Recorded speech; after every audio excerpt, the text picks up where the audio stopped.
배운 적이 없더라고요, 다이어트에 대해서. 생각해보니까 진짜 없습니다. 어느 날 갑자기 너무 충격적인 사실을 깨달았어요. 뭐냐면요, 학교에서도 다른 데서도 지방을 어떻게 빼야 되는지 아무도 제대로 알려준 적이 없는 거예요. 근데 저도 제가 당연히 잘 알고 있는 줄 알았어요. 적게 먹으면 그냥 빠지는 거고, 유산소 하면 되는 거고, 힘들어도 참아야 되는 거고, 그게 다인 줄 알았습니다. 근데 어느 순간 굉장히 불편한 사실을 깨닫게 됐습니다. 나는 다이어트를 알고 있었던 게 아니라 종교처럼 그냥 믿고 있었구나. 소크라테스가 이런 말을 했대요. 내가 모른다는 것을 아는 순간 배움이 시작된다. 저도 그걸 깨닫고 나서야 공부를 시작했습니다. 그리고 알게 됐습니다. 왜 그렇게 열심히 했는데도 계속 실패했는지, 왜 어떤 사람은 계속 빠지고 나는 계속 제자리였는지. 노력이 부족했던 게 아니라 방향이 틀렸던 겁니다. 다이어트는 너무 익숙한 단어입니다. 그래서 더 위험합니다. 익숙하니까 쉬운 줄 알고, 많이들 아니까 맞는 줄 알고, 그냥 덜 먹으면 되는 문제라고 생각합니다. 이런 말들 들어보셨나요? 살 빼려면 유산소는 필수다. 먹는 건 최대한 줄여야 된다.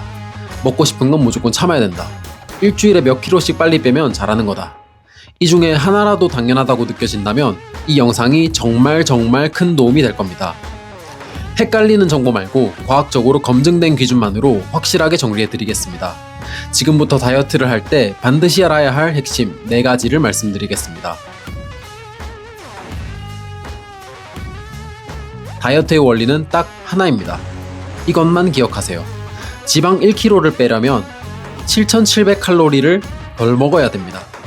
그 7,700칼로리의 적자를 어떻게 만들 것이냐, 그것이 핵심입니다. 우리가 하루에 보통 2,400칼로리 정도를 쓰는데, 그럼 3일 내내 하나도 안 먹으면 7,700칼로리 정도의 적자가 생기겠죠?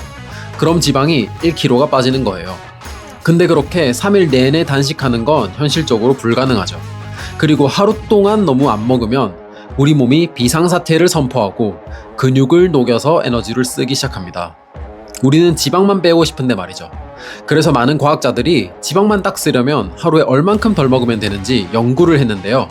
정답은 내가 쓰는 칼로리보다 하루에 500칼로리만 덜 먹으면 됩니다. 이게 전부입니다. 막 다이어트 한다고 새 모이만큼 먹거나 쫄쫄 굶을 필요가 없어요. 그러면 너무 힘들어서 포기할 수밖에 없고 근손실까지 난다는 거예요. 하루 500칼로리 적자까지는 근손실 없이 지방만 쭉 뺄 수 있습니다. 그러면 간단한 계산 한번 해볼게요. 쉬운 나눗셈이니까 겁먹지 마시고요. 지방 1kg를 대략 7,000칼로리라고 하면 하루에 500씩 다이어트 하면 14일이 걸립니다. 다시 말해서 2주에 지방 1kg이 빠집니다. 한 달이면 2kg, 세 달이면 6kg. 느린 것 같으시죠? 이게 맞는 속도입니다. 그리고 생각보다 체지방만 한 달에 2kg 빠지면 겉으로 보기에도 티가 많이 납니다. 절대 느린 속도가 아닙니다. 이 속도가 근손실에 안전하고 포기 없이 지속할 수 있습니다. 평소 먹는 습관에서 군것질을 줄이시거나 고칼로리 식사를 약간 손보는 정도로 500칼로리 적자는 쉽게 만들 수 있습니다. 빨리 빼고 싶은 마음 저도 압니다. 근데 급하게 빼면 우리 몸은 근육을 분해하고 결국 요요로 돌아옵니다. 과학적이고 정확한 지식이 더 궁금하신 분들은 고정 댓글이나 상단 팝업을 확인해 보시고요. 두 번째, 유산소는 필수가 아니다. 여기서 많은 분들이 깜짝 놀랍니다. 다이어트 하면 유산소 아닌가요? 아닙니다. 확실하게 말씀드리겠습니다. 유산소가 하는 일은 딱 하나입니다. 칼로리를 더 태우는 것. 딱 그 정도이고 살 빼는데 마법 같은 효과가 있는 게 아닙니다. 먹는 것만으로 칼로리를 500 적자 만들 수 있으면 유산소 할 필요 없습니다. 생각해보세요. 1시간 내내 달려도 400~500칼로리 밖에 못 태웁니다. 밥으로 치면 한 공기 반 정도입니다. 근데 1시간 뛰고 나면 배고파서 더 먹게 되죠. 그러면 도로 원점입니다. 열심히 뛰었는데 왜 안 빠졌는지 이제 이해가 되실 겁니다. 유산소가 나쁜 게 절대 아닙니다. 심폐건강에도 좋고 살 빼는 데도 도움이 됩니다. 다만 500칼로리 적자를 식단만으로 만들 수 있다면 유산소는 안 해도 됩니다.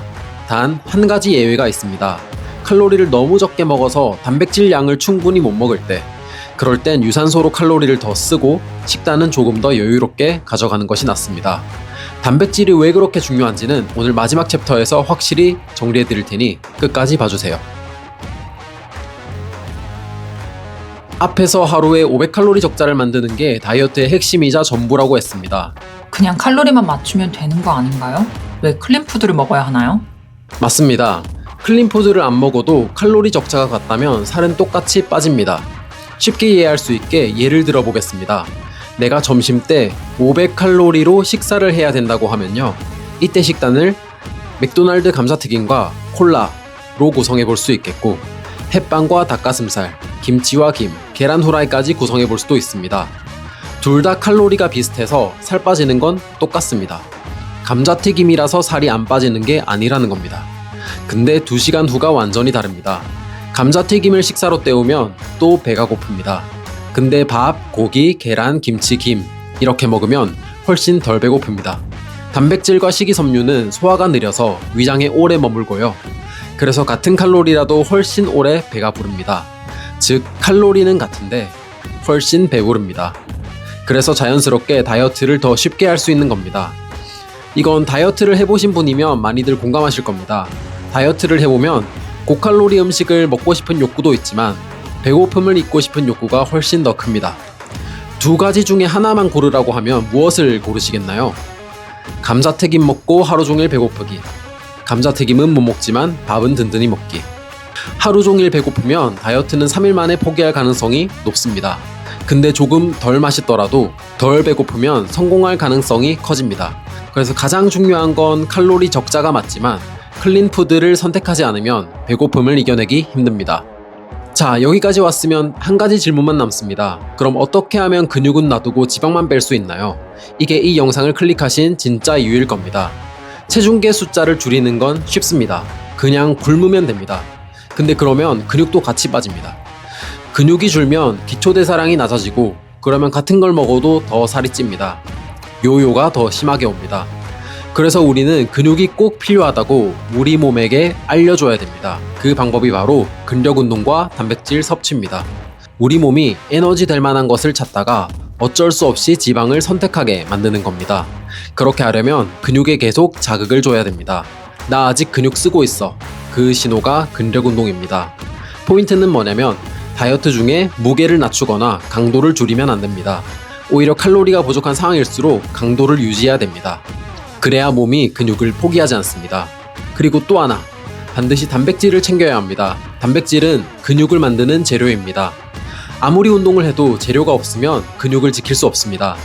운동하는 성인 기준으로 체중 1kg당 단백질 2g 정도가 필요합니다. 꽤 많은 양이라 의식적으로 챙기지 않으면 쉽게 부족해집니다. 충분한 강도의 근력 운동, 그리고 단백질 섭취, 이 두 가지가 맞아 떨어질 때 열심히만 했던 게 아니라 이제 제대로 할 수 있습니다. 이 영상을 보시기 전에 여러분과 지금의 여러분은 다릅니다. 500칼로리 적자, 유산소는 선택, 클린푸드는 사실 나를 위한 선택, 근력 운동과 단백질이 지방만 빼는 열쇠, 이걸 모르고 열심히 했던 겁니다.